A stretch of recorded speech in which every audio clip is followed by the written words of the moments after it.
కృష్ణా పుష్కరాలు ముగింపు దశకు చేరుకున్నాయి. ఏర్పాట్లపై సీఎం చంద్రబాబు మాట్లాడుతున్నారు. లైవ్ లో చూద్దాం. Why can't you demonstrate? Then they demonstrated. ఒక 20 మంది రౌడీ షీట్ పట్టుకొచ్చారు. పట్టుకొచ్చి ఘాట్లో వదిలిపెట్టారు. సీసీటీవీ కెమెరా డయాగ్నోస్ చేస్తే చూశారు. మొత్తం చేసింది. షాపింగ్ మాల్ తీసుకెళ్లారు. అక్కడ వదిలిపెట్టారు. డయాగ్నోస్ చేసింది. Now they told me, yes, it is working very well. Facial recognition is working very well. Then facial recognition కూడా వాయిస్ కూడా నువ్వు మాట్లాడిన వాయిస్ పట్టుకొని మనిషిని రికగ్నైజ్ చేస్తుంది. అది నెక్స్ట్ స్టెప్. వాళ్ళ దగ్గర ఒక బాడీ వార్న్ కెమెరాస్ తెప్పించాం. అది ఇక్కడ పెట్టుకుంటే వీళ్ళు మాట్లాడేది వినపడుతుంది, దానికి రికార్డ్ అయిపోతుంది. వీళ్ళు బ్యాడ్ లాంగ్వేజ్ తిట్టలేరు. అవతల వాడిని డయాగ్నోస్ చేసి వాడు రౌడీ షీటర్ అయితే ఇమ్మీడియట్ గా వచ్చేస్తుంది. సో దట్ వాడు రౌడీ షీటర్ అయితే ఆటోమేటిక్గా వచ్చేస్తే వాడిని ఇమ్మీడియట్ గా మనం ఎవడు కూడా తిరుగుతాంటి పట్టుకోవచ్చు, ఈజీ అయిపోతుంది. Very interesting. మీకు మా వాళ్ళు చూపించారు పోలీసులు అక్కడ బస్ స్టాండ్ లో ఒక థెఫ్ట్ ఒకటి చూపించారు. అది వెరీ ఇంట్రెస్టింగ్. బస్ స్టాండ్ ఉంది. ఒక అమ్మాయి ఆడు కూర్చోంటే బ్యాగ్ కొట్టేయాలని చూశాడు. వాడు మొక్క దుడుచుకుంటున్నాడు. Good action. మొక్క దుడుచుకున్నట్టు ఏదో నిలబడుకున్నట్టు నేచురల్ గా యాక్ట్ చేస్తుంది. ఇంకొకటి వాడితో వచ్చాడు. ఆ పక్క కాయిన్స్ ఒక్కది కాయిన్స్ చేశాడు.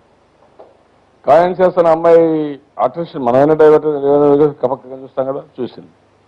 చూడంగానే వీడు ఏం చేసిన టక్కమని బ్యాగ్ ఎత్తుకొని అంత మునుపు గుడ్డ తుడుచుకుంటూ ఆ గుడ్డ పెట్టుకొని వెళ్ళిపోవడం మొదలుపెట్టాడు.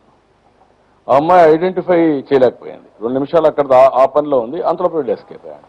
దెన్ పోలీస్ కంప్లైంట్ ఇచ్చాడు. వితిన్ 2 minutes పట్టుకోగలిగాం. వాడు బుకాయించడం మొదలుపెట్టాడు. నేను కాదు, నేనేం తీసుకుంటే అయ్యని. దెన్ ఫింగర్ ప్రింట్ పెట్టించాం. 10 seconds టాలీ అయింది. వీడు తెనాల్లో ఒక రౌడీ షీటర్ పట్టుకున్నారు. పట్టుకుంటే బ్యాగ్ రికవర్ చేశారు. Issue is clear.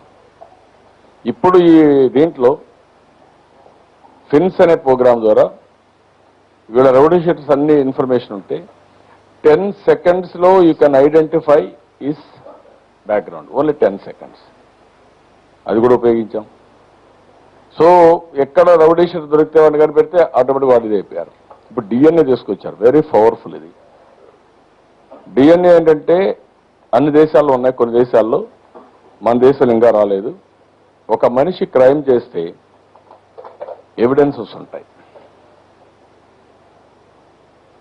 ఎప్పుడైనా సరే వాట్ ఈజ్ డిఎన్ఏ అంటే మన బాడీ నుంచి క్రైమ్ స్పాట్ లో ఏదో ఒక దాన్ని టచ్ చేయడమో ఏదో ఒకటి చేయడం, దట్ ఈజ్ ఏది దొరికినా అది డిఎన్ఏకి రికార్డ్ అయిపోతుంది. మీ షూ కావచ్చు, మీ వేలుముద్రలు కావచ్చు, మీ హెయిర్ కావచ్చు, మీ పన్ను కావచ్చు, లేకుంటే మీ ఎంగిలి కావచ్చు, మీ చెమట కావచ్చు, సెలైవా కావచ్చు, ఏదైనా సరే ఆటోమేటిక్గా వచ్చేస్తుంది. మీరు వేసుకున్న బట్ట కావచ్చు, మీరు వాడిన బ్రష్ కావచ్చు, మీరు దోమే టూత్ పేస్ట్లో ఉండే బ్రష్ కావచ్చు, ఏదైనా సరే వచ్చేస్తాయి.